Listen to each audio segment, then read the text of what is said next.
Hello friends, welcome back to my channel Don't Learn English Language. I'm Vijay Kumar. Today we will read and discuss the story A Very Old Man with Enormous Wings, written by Monkeys, from where we left off in the last class. Who did Pelayo see while he was coming back home? Do you remember?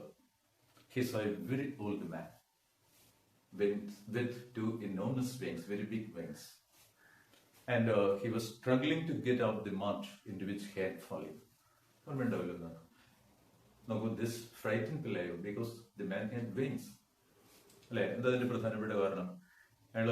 Actually, the man with wings does not come under the definition of a man. He does not come under the definition of an angel. A mysterious being. So he ran home and returned to his wife. And both of them watched him closely. And the man looked like a rag picker. Rag picker is a rag and bone man. Rags of the collecting, clothes, bones bone industrial industries, industrial purpose, bones. ഒരു ജോലി ചെയ്യുന്ന ആളാണ്, free living ആണത്, ജീവിക്കാൻ വേണ്ടിയിട്ട് ചെയ്യുന്നതാണ്, മറ്റുള്ളവർക്ക് അത് കൊടുത്ത് ജീവിക്കുന്നതാണ്.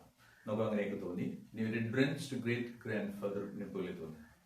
അപ്പോൾ he is compared to a drenched means wet great grandfather with no dignity left in him. ഒരു ഡിഗ്നിറ്റിയും അയാളില്ല എന്നുള്ളതാണ് പ്രത്യേകത. നോക്കൂ, അടുത്ത പാരഗ്രാഫിൽ They looked at him so long and so closely that Pelayo and Elisenda very soon overcame their surprise. What did they overcame? O-V-E-R-C-A-M. Overcame, overcome. She overcame so many obstacles, so many difficulties to become a doctor. And we expect India and Pakistan to overcome their differences very soon. So, to deal with something successfully, ഒരു കാര്യത്തെ നല്ലവണ്ണം കൈകാര്യം ചെയ്യും.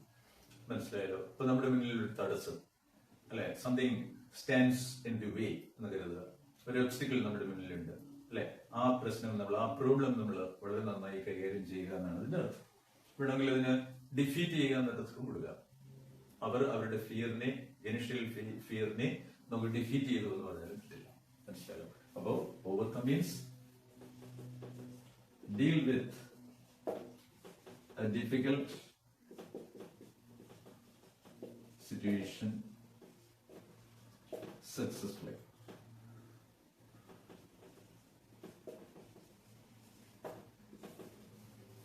So that you can proceed.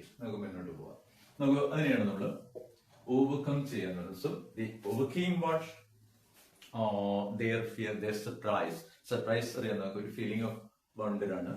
പെട്ടെന്ന് നമുക്ക് തോന്നുന്ന അത്ഭുതമാണ് when we see something unexpectedly, some persons unexpectedly, അല്ലെങ്കിൽ we hear some news unexpectedly. അപ്പോൾ അതാണ് surprise. Surprise can be pleasant or unpleasant, അല്ലെ? അതൊക്കെ നിങ്ങൾ ധാരാളം കേട്ടിട്ടുള്ള വാക്കുകളാണ്. അപ്പൊ ഇനി അതിനകത്തൊരു സോദൽ കൺസ്ട്രക്ഷൻ ഉണ്ട്. രണ്ടായിട്ട് സെന്റൻസിനെ തിരിക്കുക. They looked at him so long and so closely, ഒരു പാർട്ട്. നോക്കൂ, Pelayo and Elisenda very soon overcame their surprise. അടുത്തത് സോദൽ കൊണ്ട് യോജിപ്പിച്ചിരിക്കുകയാണ്. ഇനി ആ സെന്റൻസ് പറഞ്ഞു നോക്കൂ.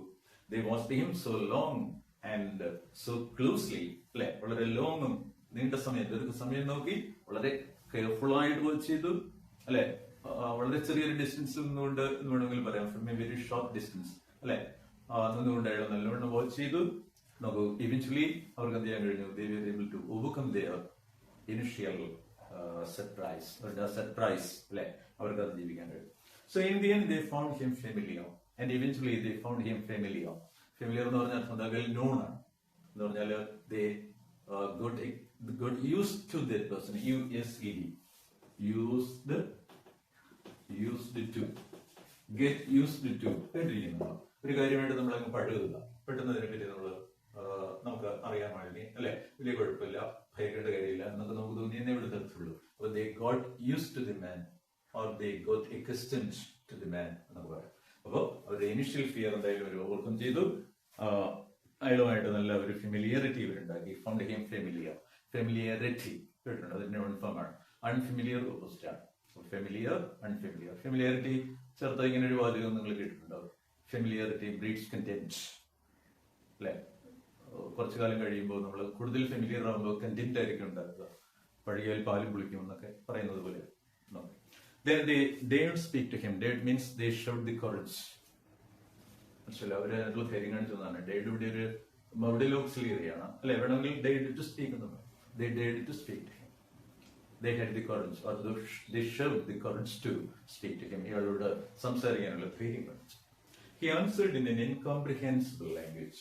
അറിയാമോ? incomprehensible. വെച്ചിരിക്കുന്നത് incomprehensible ആണ്. Hensible language. Comprehensible means something that can be understood easily. എളുപ്പം മനസ്സിലാക്കാൻ കഴിയും. അതിന്റെ ഓപ്പോസിറ്റ് ആണ് incomprehensible. Something that cannot be understood. ഇതിന് പകരം ഒരു വാക്ക് പറയാമോ? unintelligible. INTELLIGIBLE. Intelligible means comprehensible. Unintelligible means incomprehensible. അല്ലെ, സ്പീച്ച് ഷുഡ് ബി ഇന്റലിജിബിൾ എന്ന് നമ്മൾ കേട്ടിരിക്കുന്നത് തീർച്ചയായിട്ടും. ഇനി നിങ്ങളുടെ hand writing should be legible. ലെജിബിളിന്റെ ഓപ്പോസിറ്റ് ILLEGIBLE. ഇലെജിബിൾ. അല്ലെ, ഈ വാക്കുകളൊക്കെ പരിചയപ്പെടേണ്ടതാണ്. നോക്കുമ്പോ ഇയാളുടെ സ്പീച്ച്, ഇയാളുടെ ഭാഷ, ഇയാൾ സംസാരിച്ചത് അവർക്ക് ഇൻകോംപ്രിഹെൻസിബിൾ ആയിരുന്നു. എന്താണ് കാരണം എന്ന് നിങ്ങളൂ? കാരണം ഇത് ഇൻകോംപ്രിഹെൻസിബിൾ, ഒരു സ്ട്രേഞ്ച് ഡയലക്റ്റിലാണ് അയാൾ സംസാരിച്ചത്. അല്ലെ, അങ്ങനെ ഒരു വാക്കുകൂടെ ഉണ്ടല്ലോ, ഡയലക്ട്. DIALECT. എന്താണ് ഒരു ഡയലക്ട്? ഇപ്പോ മലയാളത്തിന്റെ ഡയലക്ട്സ്, ഡിഫറെന്റ് ഡയലക്ട്സ്. ഇപ്പൊ കോഴിക്കോടൊക്കെ പോയാലും നമുക്ക് അവിടെ കേൾക്കുന്ന ഭാഷ മലയാളത്തിൽ നമ്മുടെ മലയാളം തന്നെയാണ്, പക്ഷെ ഒരു ചെറിയ വ്യത്യസ്തത നമുക്ക് കാണാൻ പറ്റും. വാക്കുകൾക്കൊക്കെ ചിലപ്പോൾ ഡിഫറൻസ് ഉണ്ടാവാം. നമുക്ക് നമ്മൾ പറയാത്ത വാക്കുകളായിരിക്കും അവർ യൂസ് ചെയ്യുന്നത്. അപ്പോ അതിനെയാണ് നമ്മൾ ഡയലക്ട് എന്ന് പറയുന്നത്. ഭാഷാഭേദം എന്ന് പറയുന്നത്. ഭാഷാഭേദം എന്നൊരു മലയാളം. മനസ്സിലായി? ഒരു സ്റ്റാൻഡേർഡ് ലാംഗ്വേജ്, അങ്ങനെ ഒരു കോൺസെപ്റ്റ് ഇന്ന് കുറവാണ്. സ്റ്റാൻഡേർഡ് ലാംഗ്വേജിൽ നിന്ന് ലാംഗ്വേജിന്റെ വേറൊരു ഭാഗമാണത്. മനസ്സിലായി? ഭാഷാഭേദം എന്ന് പറയുന്നത് അതുകൊണ്ടാണ്. അപ്പൊ form of A language spoken in A particular area എന്ന് നമുക്ക് ഡയലക്റ്റിനെ പറയാം. ഡയലക്ട്. അല്ലെ, ഒരു ഭാഷയുടെ തന്നെ മറ്റൊരു ഭേദം, വ്യത്യാസം എന്നതിനർത്ഥമുള്ളൂ.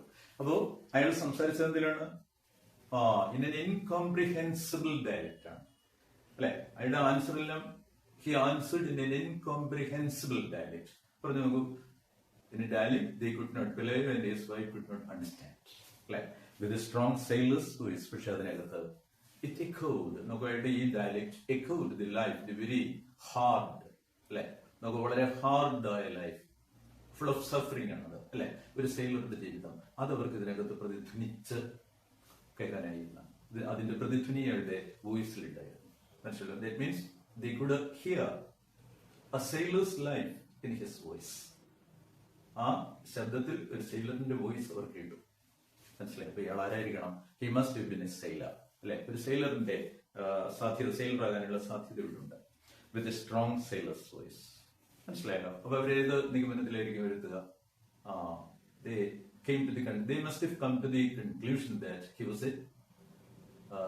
was a sailor. അല്ലെ, നമുക്ക് ഒരു സെയിലർ ആയിരുന്നു എന്നുള്ളതാണ് അവരെത്തുന്ന തിങ്.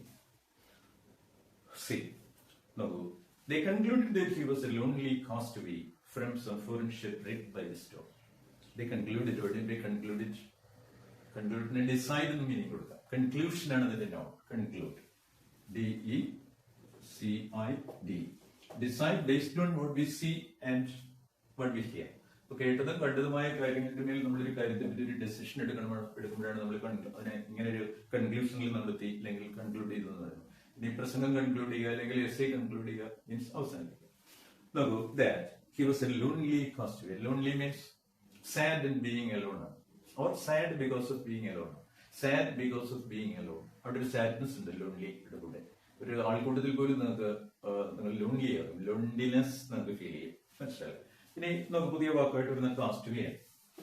അപ്പോ they concluded that, they came to the conclusion that he was a castaway. Who is a castaway? I don't know. A person who has been shipwrecked. പാസ്റ്റിലാണ് പറയുന്നത് he had been. A person who has been shipwrecked and left stranded on an island, on an uninhabited island. Most probably ചിലപ്പോ അങ്ങനെയായിരിക്കും സംഭവിക്കുക. ഒരു uninhabited, ആളുകളൊന്നും ഇല്ലാത്ത ഒരു ദ്വീപിൽ വന്നു ചേരുന്നത്. അല്ലെങ്കിൽ on a strange shore or on an unfamiliar shore, ഒരു അൺഫെമിലിയർ ഷോറിൽ ചെന്ന് ചേരുക. നോക്കൂ, അവിടെ അയാൾക്ക് രക്ഷപ്പെടാനുള്ള സ്കോപ്പ് വളരെ കുറവാണ്. മനസ്സിലായല്ലോ? അപ്പൊ അങ്ങനെയുള്ള ഒരു അവസ്ഥയിൽപ്പെട്ട ഒരാളിനെയാണ് നമ്മൾ കാസ്റ്റവേ എന്ന് പറയുന്നത്.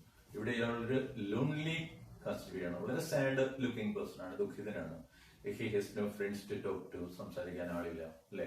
നമുക്ക് പോകാൻ ഇടമില്ല. He has no way to go, അല്ലെ? അങ്ങനെ കഴിയുന്ന ഒരാളിനെ നമുക്ക് ഒരു ലോൺലി കാസ്റ്റവേ എന്ന് വിളിക്കാൻ തീർച്ചയായും. ഷിപ്രിക്കിലൂടെ വന്നു ചേർന്നതാണ് castaway from some foreign ship, ഒരു വിദേശ ഭാഷയിൽ വ്യക്തമാണ്. Wrecked by the storm. Wrecked എന്ന് വാക്കിന്റെ അർത്ഥം എന്താണ്? Wrecked means destroyed or broken, destroyed. Wreck, the wreck of a man എന്ന് പറയാറില്ല. ഫിസിക്കലി wrecked person, അല്ലെങ്കിൽ mentally wrecked person, തകർന്ന, മാനസികമായിട്ടോ ശാരീരികമായിട്ടോ തകർന്ന ഒരാളിനെ അങ്ങനെ പറയും. നമുക്ക് നല്ല ആരോഗ്യമുള്ള, നല്ല രീതിയിൽ ജീവിച്ചിരുന്ന ഒരാളിനെ കാണുമ്പോൾ നമ്മൾ പറയാറുണ്ടോ, എല്ലാം തകർന്നു പോയെങ്കിൽ he is the wreck of a man. നോക്കൂ, അപ്പോ wrecked by the storm, shipwrecked by the storm. Then they called in a neighbor woman to see him. Call in ചെയ്യുക എന്ന് പറഞ്ഞാൽ call in. Call in means invite. Call in.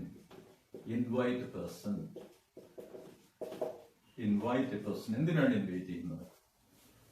Asking for what? Asking for advice. Advice ആകാം, അല്ലെങ്കിൽ expertise ആകാം, വിദഗ്ധ അഭിപ്രായമാകാം, അല്ലെ?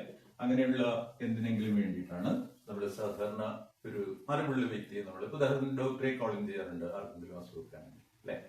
ചിലപ്പോൾ നമ്മളൊരു കമ്പ്യൂട്ടർ എഞ്ചിനീയറെ വിളിക്കുന്നു, കമ്പ്യൂട്ടർ എന്തെങ്കിലും പ്രോബ്ലം ഉണ്ടെങ്കിൽ, അല്ലെ? അപ്പോഴാണ് ഈ കോളിംഗ് എന്ന് പറയുന്ന വാക്ക് സാധാരണ ഉപയോഗിക്കുന്നത്. ഇവിടുത്തെ മീനിങ് അതാണ്, അല്ലാതെ അതിനർത്ഥമുണ്ട്. നോക്കൂ, അപ്പോൾ they decided to call in a neighbor woman. Neighbor woman means who lived in the neighborhood. അടുത്ത് താമസിക്കുന്ന ഒരു സ്ത്രീ, തൊട്ടടുത്ത് അയൽപക്കത്ത്. നമുക്ക് എന്താ അവരെ വിളിക്കാൻ കാരണം നമുക്ക് നോക്കൂ. All she needed was one look to show them their mistake. നമുക്ക് വന്നിരുന്നതിന് she took only one look at the man, at the old man. She did not need a second look, അല്ലെ? അവർക്കൊരു രണ്ടാം ലുക്ക് വേണ്ടിയൊന്നുമില്ല, അവരൊരു എക്സ്പെർട്ടാണ്. She was an authority on the supernatural. നമ്മളൊക്കെ natural human beings ആണ്. Super natural എന്ന് പറയുമ്പോൾ ഏഞ്ചൽസും ഗോഡുമായി related ആയിട്ടുള്ള, ഹെവനുമായിട്ട് related ആയിട്ടുള്ള എല്ലാവരും സൂപ്പർ നാച്ചുറലാണ്. മാജിക് ഒരു സൂപ്പർ നാച്ചുറലിന്റെ ഗ്രൂപ്പിലാണ് നമ്മൾ പെടുത്തുന്നത്, സൂപ്പർ നാച്ചുറൽ. അപ്പോ ആ സൂപ്പർ നാച്ചുറൽ വേൾഡിന്റെ ഒരു എന്താ പറയുക, ഒരു എക്സ്പേർട്ട് ആണ് ഇപ്പോൾ ഇവിടെ വന്നിരിക്കുന്നത്. She's an expert in it, an authority on it, അല്ലെ? അവരൊറ്റ നോട്ടം കൊണ്ട് കാര്യം പറഞ്ഞു എന്താണെന്ന്. നിങ്ങളൊക്കെ വെറും ഫുൾസ് ആണ്. നിങ്ങളൊക്കെ കരുതിയത് ഇയാള് കാസ്റ്റവേ ആണെന്നൊക്കെ അല്ലേ? No, he is not a castaway. മനസ്സിലല്ലേ? നോക്കൂ, വളരെ കഷ്ടമായി പോയി. അദ്ദേഹം ഒരു ഏഞ്ചലാണ്. He's an angel. ഇതൊരു ഏഞ്ചൽ അല്ലേ? എത്ര ലാഘവത്തോടെ അവർ പറയുന്നത്, അല്ലെ? നോക്കൂ, ഷീ ടോൾഡ് ദം. അപ്പൊ she told them that. Told എന്ന് പറയുന്ന വാക്കിനെ പറ്റി ശ്രദ്ധിച്ചിട്ടുണ്ടോ? അപ്പൊ ഹി ടോൾഡ് ദാറ്റ് നമുക്ക് പറയാൻ പറ്റില്ല. ഒരാളിനോട് പറഞ്ഞു എന്ന് പറയാനാണ് told. He told them that, അല്ലെങ്കിൽ he said that or she said that എന്നൊക്കെ പറയാം. നോക്കൂ, അപ്പോ she told them that he was an angel, and she further explained to them the purpose of his visit. വിസിറ്റിന്റെ purpose കൂടെ പറയുന്നുണ്ട്. എന്താണ്? He must have been coming for the child. He must have been. ഇവിടെ must ഒരു modal auxiliary ആണ്, നേരത്തെ നമ്മൾ പറഞ്ഞതുപോലെ. നമുക്കൊരു സ്ട്രോങ് ആയ പോസിബിലിറ്റി കാണിക്കാൻ അവിടെ മസ്റ്റ് ഉപയോഗിച്ചു. മെയ് ടു എന്നല്ലല്ലോ വിസ്തരിക്കുന്നത്, അല്ലെ? മസ്റ്റ്. അപ്പൊ അവരുടെ നിഗമനം എന്താണ്? എന്തെങ്കിലും ഒരു തെളിവുകളുടെ അടിസ്ഥാനത്തിലായിരിക്കും നമ്മൾ അങ്ങനെ പറയുന്നത്. മസ്റ്റ്, അല്ലെ? നമുക്ക് they must have gone somewhere. ഒരു വീട്ടിൽ നമ്മൾ ചെന്നു, അവിടെ ലൈറ്റ് ഒക്കെ അണച്ചിരിക്കുക, രാത്രി ആരും ഇവിടെ ഇല്ല, ബെല്ലടിച്ചിട്ടും ആരുമില്ല. നമ്മൾ പറയും, ഓ they must have gone out, ഒരു പുറത്തു പോയതായിരിക്കണം, അല്ലെ? ഈ കാരണങ്ങൾ കൊണ്ട് നമ്മൾ ചിന്തിക്കുന്നതാണ്. അപ്പൊ അതുപോലെ must have been coming for the child. അവിടെ ഒരു ദുരൂഹതയുണ്ടല്ലേ, അവിടെ ഒരു ഒബ്സ്ക്യൂരിറ്റി ഉണ്ട്. സാധാരണ ഇത്തരം കഥകളിലുള്ളത് തന്നെയാണ്. നോക്കൂ, എന്തിനാ വന്നത് അവര്? കുട്ടിയെ കാണാനോ വന്നതെന്നാ പറഞ്ഞിരിക്കണം, അല്ലെ? ഫോർ ദി ചൈൽഡ് എന്നാ പറഞ്ഞിരിക്കുന്നത്, കുട്ടിക്ക് വേണ്ടി. either to heal the child or to take him away എന്ന് നമുക്ക് കരുതാം, അല്ലെ? ഒന്നുകിൽ കുട്ടിയെ കൊണ്ടുപോകാൻ, അല്ലെങ്കിൽ ഹീൽ ചെയ്യാൻ, അവന്റെ രോഗം ഭേദമാക്കാൻ. എന്താണെന്ന് നമുക്കറിയില്ല. പക്ഷേ സോൾഡ്, ഹി സോൾഡ്, ഇവിടെ ഒരു സ്വദേശ കൺസ്ട്രക്ഷൻ ഉണ്ട്, അല്ലെ? അവിടെ ഒരു കാരണം പറയുന്നു, സോൾഡ് ആൻഡ് വീക്ക്, അല്ലെ?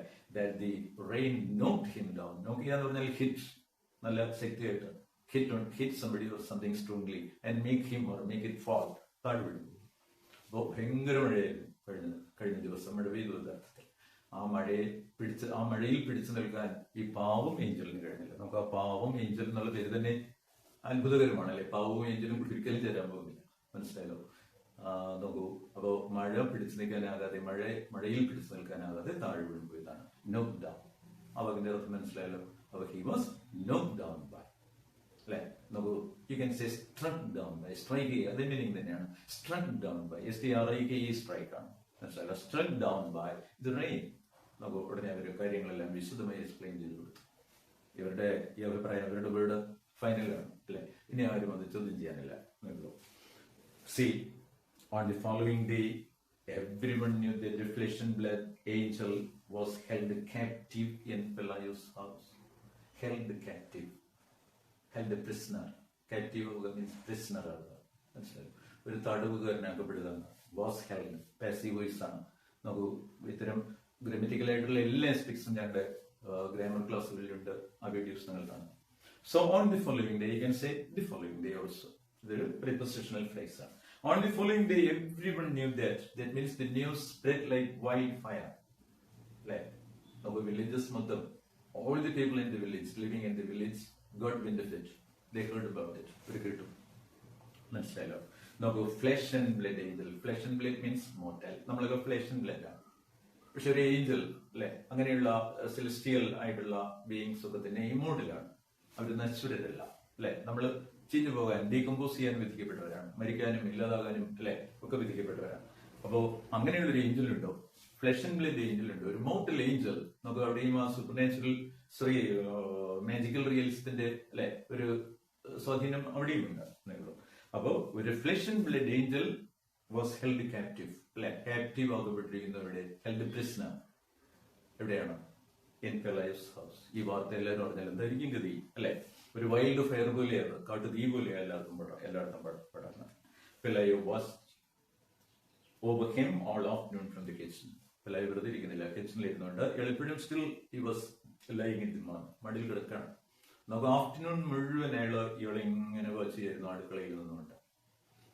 അതിന്റെ ചലനങ്ങളെല്ലാം ഇങ്ങനെ നോക്കുകയാണ്. വെറുതെ അല്ല നിൽക്കുന്നത്. And with his bailiff's club. നോക്കൂ, ബെയിലിഫ്, BAILIF. ബെയിലിഫ് എന്ന് പറഞ്ഞാല് ഒരു തൊഴിൽ ചെയ്യുന്ന ആളാണ്, ഒരു ഓഫീസറാണ്, ഒരു ഗവൺമെന്റ് സർവന്റ് എന്ന് വേണമെങ്കിൽ പറയാം. നമുക്കൊരു ലോ എൻഫോഴ്സ്മെന്റ് ഓഫീസറാണ്. അപ്പൊ കോർട്ടിന്റെ തീരുമാനങ്ങൾ, കോടതിയുടെ തീരുമാനങ്ങൾക്ക് നടപ്പിലാക്കുന്ന ജോലി ചെയ്യുന്ന ആളാണ് ഒരു ബെയിലിഫ്. അപ്പോ നോക്കൂ, നമ്മുടെ പിള്ളായി ഒരു ബെയിലിഫായിട്ട് ജോലി ചെയ്യുന്നുണ്ട്, മനസ്സിലായില്ലേ? He works as a bailiff. ബെയിലിഫിന് സാധാരണ അവർക്ക് കൊടുത്തിട്ടുള്ളവര് അവരുടെ അധികാരത്തിന്റെ അടയാളം പോലെയാണ് ഒരു ക്ലബ് അവരുടെ കയ്യിലുണ്ട്. ക്ലബ് എന്ന് പറയുന്ന ഒരു വടിയാണ്, ഒരു stick with one end bigger than the other. ഒരു എൻഡ് വലുതാണ്, ഗതയെന്ന് നമ്മൾ പറയും, ഈ ആകൃതിയുള്ളത്. അപ്പൊ ഇവിടെ പിടിച്ചുകൊണ്ട് അടിച്ചാൽ തീർച്ചയായിട്ടും നല്ല ശക്തിയോടെ ഒരാളിന്റെ ദേഹത്ത് കൊള്ളും.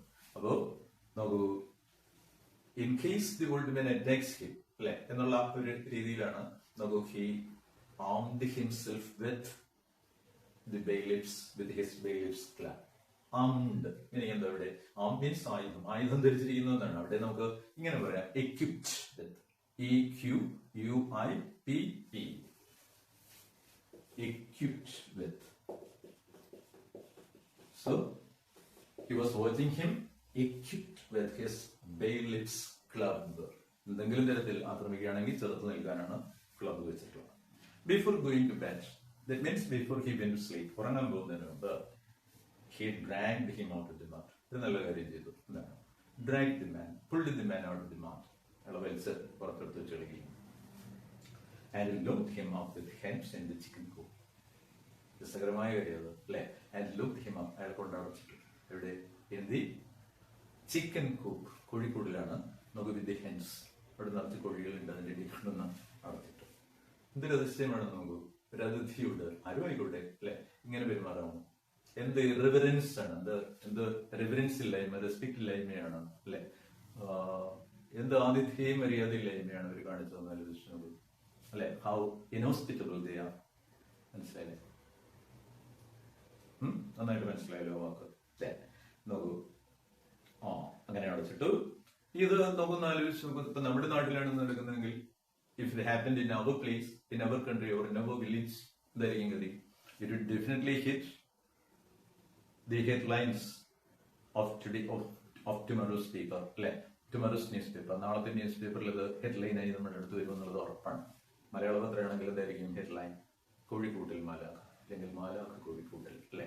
ഇങ്ങനെയായിരിക്കും തീർച്ചയായിട്ടും നമ്മളിത് അടുത്ത പത്രത്തിൽ കാണാൻ പോകുന്നത്, അല്ലെ? നമുക്കപ്പോ വളരെ രസകരങ്ങളായ സംഭവങ്ങളാണ് കഥയിൽ നടക്കുന്നത്.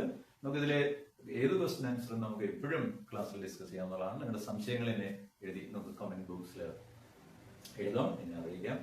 നമുക്ക് തീർച്ചയായിട്ടും അത് പരിഹരിക്കുന്ന ക്ലാസ് ആയിരിക്കും അടുത്ത വീഡിയോയിൽ നിങ്ങൾ കാണുന്നത്. അപ്പൊ ഈ ക്ലാസ് നിങ്ങൾക്ക് ഉപയോഗമുണ്ടായി എങ്കിൽ, നിങ്ങൾക്കത് എൻജോയ് ചെയ്യാൻ കഴിഞ്ഞുവെങ്കിൽ please don't forget to like, subscribe, comment and share.